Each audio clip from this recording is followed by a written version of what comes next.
welcome to Amateur Redneck Workshop. I'm Harold, and I was going to do a little job today, which is a little different from what I've been doing, and as is in keeping with the theme of my channel. It's something that I've never done before, and that's we're going to hob a gear, and we're going to make us a worm gear and a worm, and see if they'll work together okay.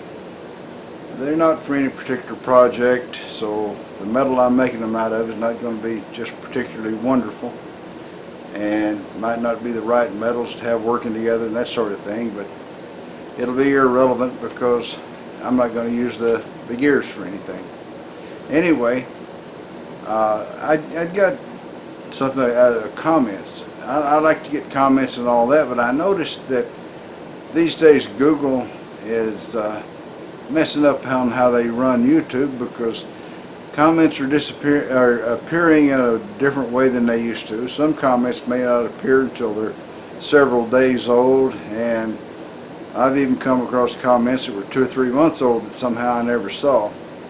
So if you make a comment and you don't get a suitable reply, it's not because I got anything against you, it's just because I don't know you did it. You know, it's a lot harder these days to reply to comments than it used to be.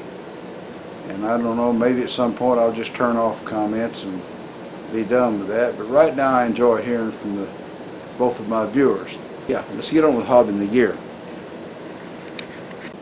Alright, so if you're going to make a worm gear, and a worm, you need to have some kind of dimensions, and so I figured that I'm going to hob this gear using, keep kicking the tripod, sorry, using this 1/2 inch 13 tap. Nice tap, handy.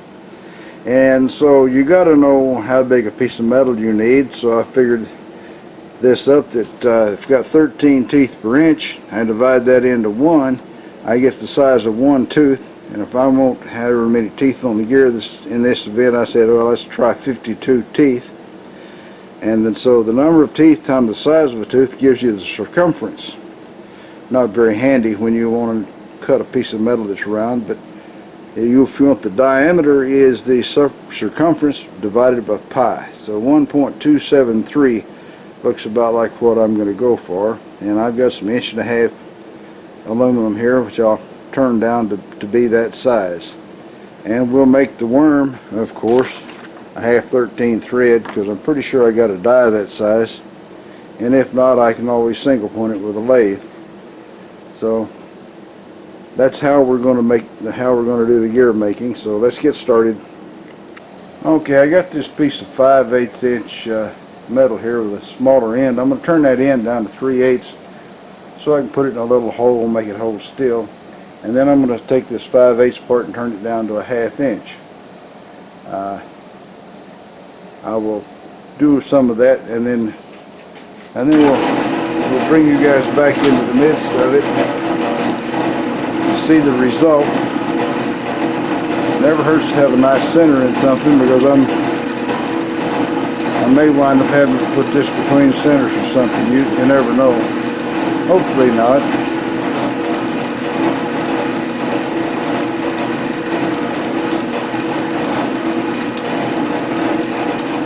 Alright, on with the cutting. Okay, so I faced it off there so my center will stop wobbling around, and got a nice center in it. And I turned this little piece down to 3/8 of an inch, actually about 1,000th under. And so now I'm going to pull this guy out and move him way out here, say, well, let's say about there.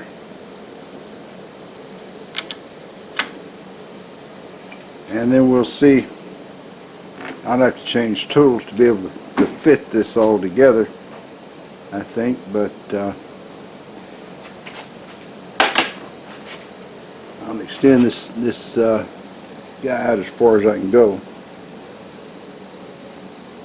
Alright, now then, that's up pretty tight there. All I've got to do is make sure it's straight in there, and then we'll cut it down to 1/2 inch and thread it. Doesn't look too bad like that, but I'm sure that's a few thousandths out. So I'll get the dial and indicator and straighten it up. This is an indicator holder I made in a previous video, and we'll use it to move this guy into being really lined up. And it's not too bad off already, but it needs a little work, doesn't it? Okay, so we'll move it around. So this is the side furthest away. Now loosen him a little. We'll tighten him a little.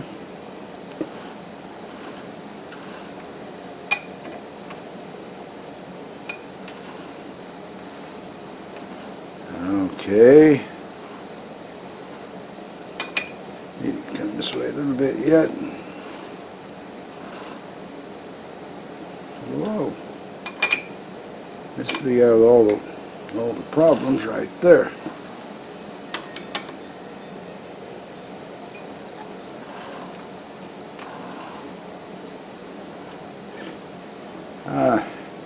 Give me a second. Okay, so I discovered that the surface of this little rod is pretty rough. And it's got all kind of little dips and things in it. Let's see if I can get it to look right on the zero there. But when I turn it, it seems to be just between two jaws there, it'll move back and forth, much less going all the way to the other side. So obviously I'm not going to get much closer than that. So we're going to go with that and be happy.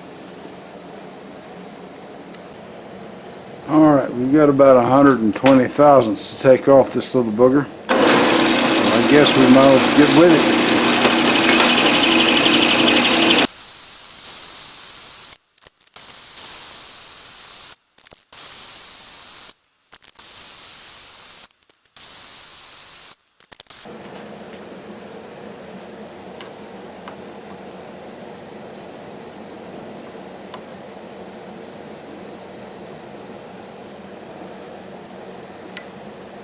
501, around there.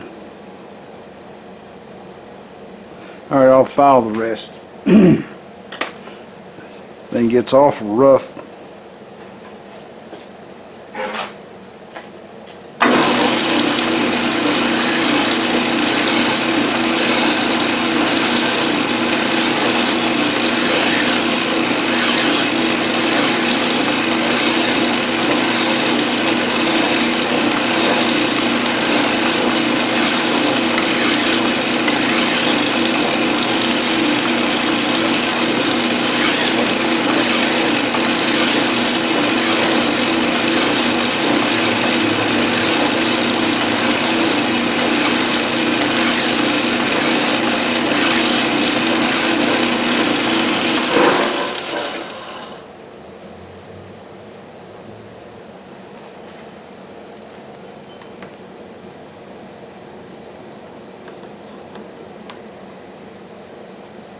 Yeah, that's a couple under, so that's about right for making things fit good. Or at least when you're making bolts and nuts. I don't know how it would work for a lead screw, but or rather a worm. So we'll find out. Okay, I don't know if you can see that or not, but thread gauge says that's 13 threads per inch. That's what I got it set for. And I'm just plunge threading. I'm not touching the compound. I like to do it like this, and I'm going to take it in kind of close to a finished thread, and then I'll run a die down it just so that the shape's a lot better and cleaner. At least that's the way it works for me. Alright, here goes nothing.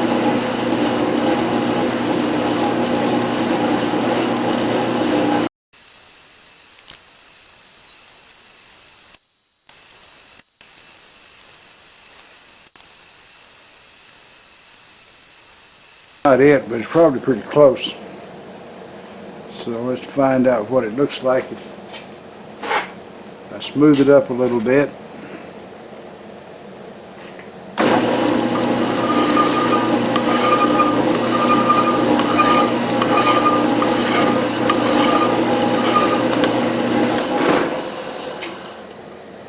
try some ragged stuff. Here's a half of my 13 die. Move this back.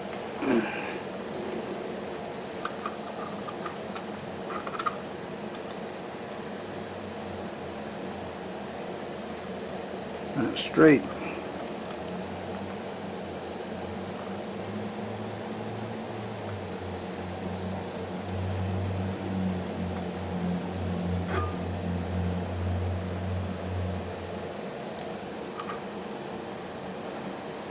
Guess if I start from the correct side, that would help things some.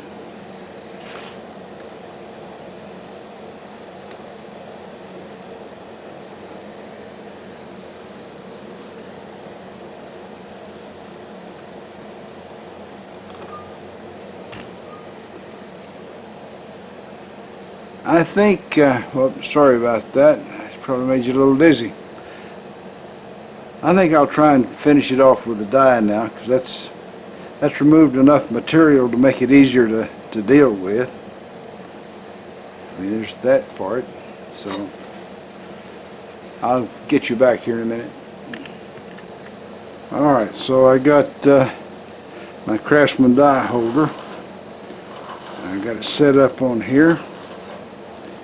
I hope I've got it set straight. Nothing better than making a crooked cut. I think I'll just put it in back gear there so it can't move.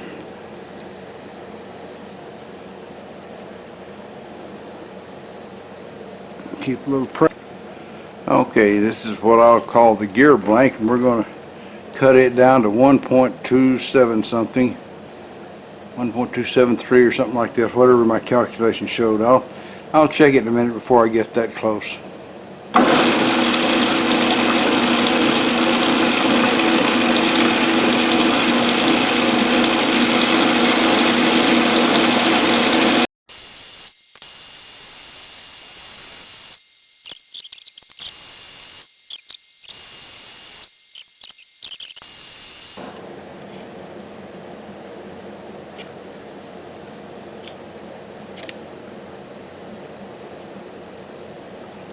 There we are, well, you can see it there, 1.2735. I'm almost certain you can see that. So, that's going to be the right size. All I got to do now is make a hole in the middle so we can put it on a little shaft, and we'll make the little shaft in the platform in just a second. Alright, let's make you guys stop moving for anything. Alright, let's put a little center hole in here that maybe won't wobble around or anything. I discovered that you really need to face things off on the end if you don't want your center drill to wobble around. It has a hard time on an uneven surface. So, alright, this is a letter drill that's just about 5 thousandths smaller, maybe, well, actually about 7 thousandths smaller.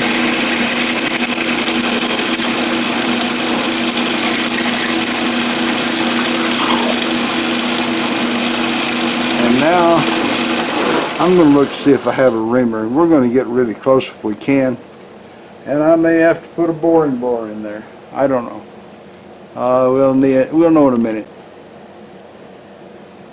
Well, there you are. A 3/8 reamer. I didn't know I had it for sure, but sorry about that, hit the camera. But I suspected I had one, so here we go.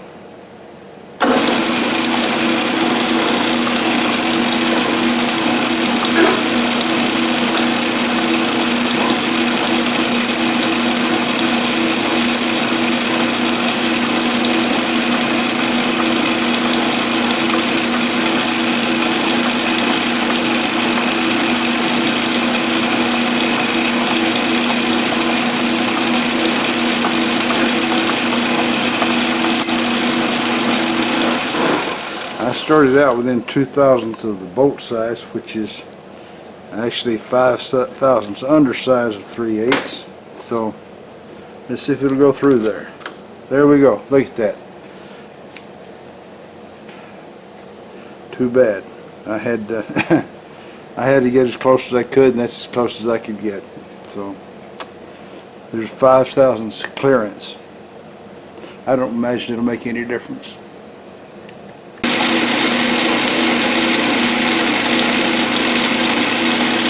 Alright, I decided to turn the thing around and take the side I had in the chuck and clean it up so that I could have a place to put a set screw, also known as a grub screw, just in case I found some minor task for this thing in the future.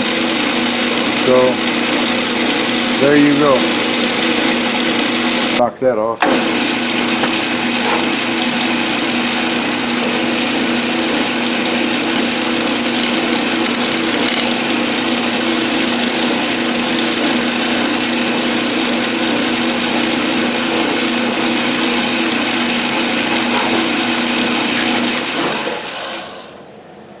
Yeah, that feels better. Alright. That side's pretty good. This side here's the one that's all concentric and everything. So now we'll get a place to screw this in so that we can get on the next step. Alright, time to make a hole for the axle. Already got a little hole in there, so let's take it out to size. That was really running too fast for that size drill. Yeah. The mistake's already made, so I guess we'll just go on with it. Okay, I've tried to set that about the center, and we're going to get started and see what we get.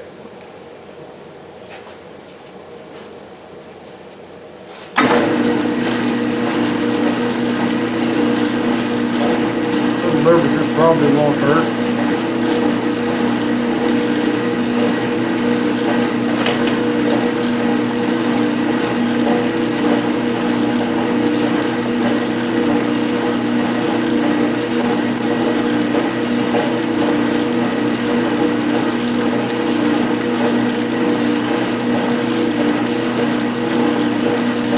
It's starting to make a cut. It looks pretty close to the center.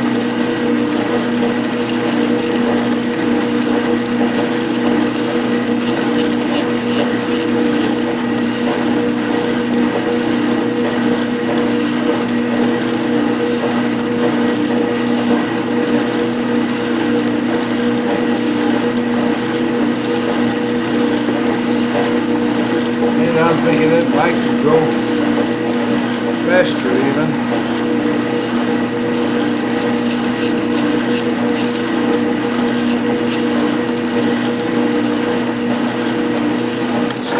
Second. See if I can find a brush to clean off the goop.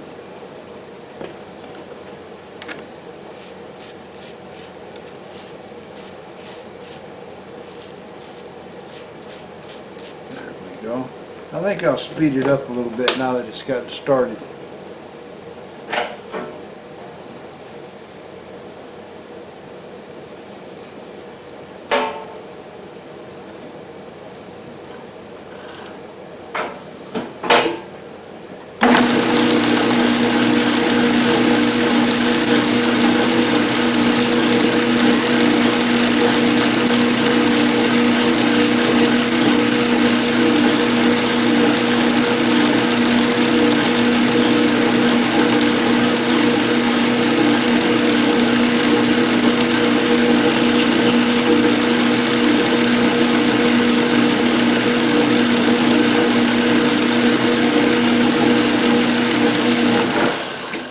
I'll clean that up and move you guys around to this side. It looks better from over here.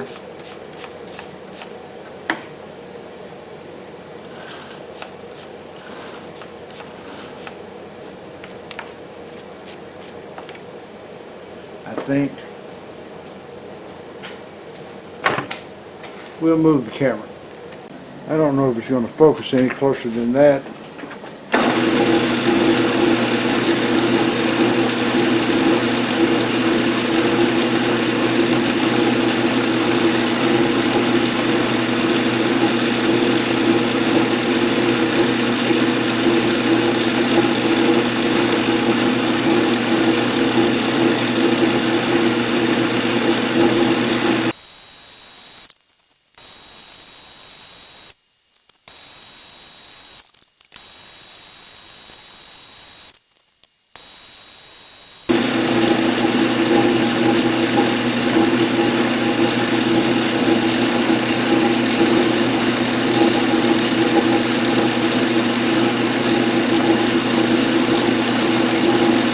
I figure that's probably as deep as it needs to go.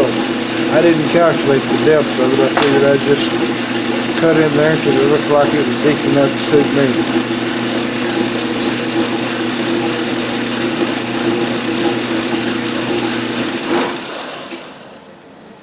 Well, there is that. I don't know. What you want to see is you want to see it turning something.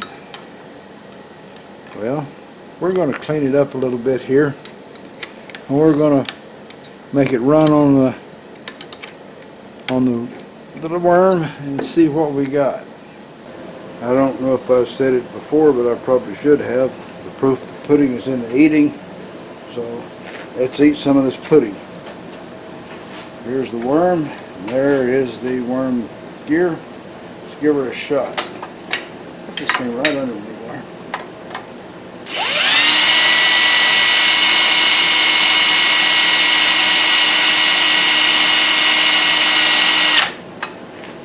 Looks like it works. I don't know what else we could want from it.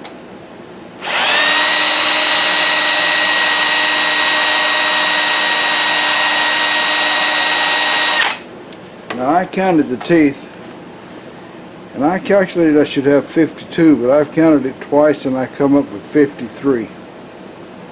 So something was wrong in my calculation somewhere, or my measuring, I don't know. I counted the little slots between the teeth there. I don't know if that's going to come up with a different count than the teeth, but the slots, there should be one slot for every tooth. Anyway, that's what I counted, and that's what I came up with, 53. So I guess if I'm going to make another one, I'll have to adjust it by 1 tooth. Pretend I'm doing 51, and then maybe I'd cut 52. Alright, well that does it for today. There may be a Bubba joke, or there might be some Daisy, or there may be some Texas back roads, I don't know. There'll be something else tacked on to the end of the video here though. So y'all just subscribe if you're not subscribed, and remember, keep on keeping on. Bubba's got a cousin, Buford. His name ain't Bubba, his name is Buford. Anyway, Bubba's got this cousin, Buford. It's a preacher, you know, and he ain't real good at it, so he don't make a lot of money. But you know, it's just he kept on at it anyway.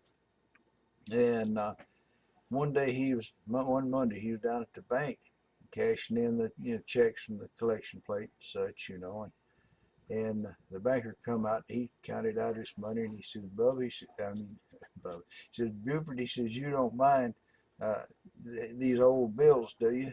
Buford says, "No, I don't mind at all." And the banker says, "Well," he says, "you ain't afraid of germs, are you?" Buford says, "Oh, heck no." He says, "There ain't any germs could live on my salary." Well, that's all, folks. Y'all try to subscribe if you're not already a subscriber. Leave a comment if you got something to say. And above all, remember, keep on keeping on. Bye now.